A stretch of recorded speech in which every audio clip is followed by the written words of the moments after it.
تبارك الذي بيده الملك وهو على كل شيء قدير،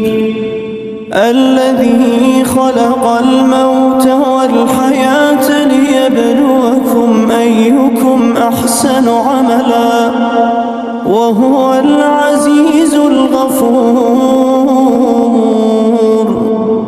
الذي خلق 7 سماوات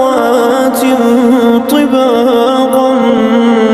ما ترى في خلق الرحمن من تفاوت فارجع البصر هل ترى من